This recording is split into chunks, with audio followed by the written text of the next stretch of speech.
પણ કાલે અખતરો કરજો સાહેબ, આ ચારે ચાર શક્તિની પરીક્ષા કરજો. ઘરમાં માં બેઠી હોય તો માને કહેજો કે માં કાલે અમદાવાદ જાઉં છું, તારા માટે હું લઈ આવું? એ વૃદ્ધ માં એમ કે દીકરા તું વહેલો વયો આવજે.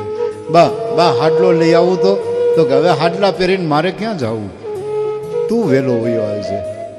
અને રાતના 3ની બસમાં તમે આવો મિત્રો, નહીં માનો, આખું ઘર હોઈ ગયું હશે પણ અંધારી કોઠડીમાં હાથમાં માળા લઈ અને 60 વર્ષની વૃદ્ધમાં જાગતી હશે, હજી નો આવ્યો, હજી નો આવ્યો, હજી નો આવ્યો.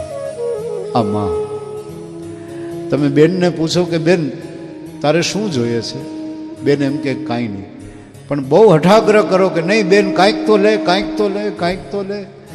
ત્યારે બેન દાંત કાઢતી કાઢતી એટલું કે બે ભાઈ, બાપુજીએ લગ્ન કર્યા ને ત્યારે ગોર બાપાએ છેલ્લી વિધિ કરાવી કે દીકરી માંડવાને વધાવી લે.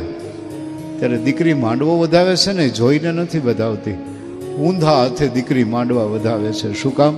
કે મારા ભાઈની સમૃદ્ધિને મારી નજર ન લાગી જાય. દીકરી ઊંધા હાથે માંડવા વધાવીને ઘરે વહી જાય છે. એ ભાઈ બેનને એમ કે તારે શું જોઈએ કે, પણ છતાં ભાઈ તારે દેવું હોય ને તો મારે ઘરે રૂડો અવસર હોય ને, 5 રૂપિયા હોય કે ન હોય, પણ તેથી મામેરિયાત બની અને મારું ટાણું હાચવી દેજે. જગતના ભાઈઓને વિનંતી કરું કે ઈશ્વરે બેન આપી હોય ને તો બેનના ટાણા હાચવી દેજો. કરોડો દિવાળીઓ બેનું મુબારક કરી દે તમારી ઉપર.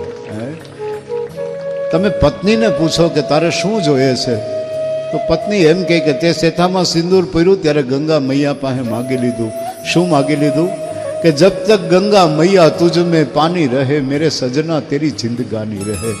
માં દીકરા માટે જીવે, બેન છે ભાઈ માટે જીવે, પત્ની પતિ માટે જીવે.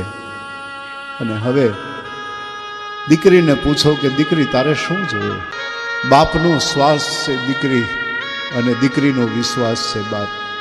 વર્તમાન દીકરીઓને હાથ જોડીને એક પ્રાર્થના કરું કે હમણાં એક દીકરી નીચું જોઈને જતી હતી, એટલે ગામમાં કોઈએ પૂછ્યું કે બેટા તું નીચું જોઈને કેમ હાલે છે?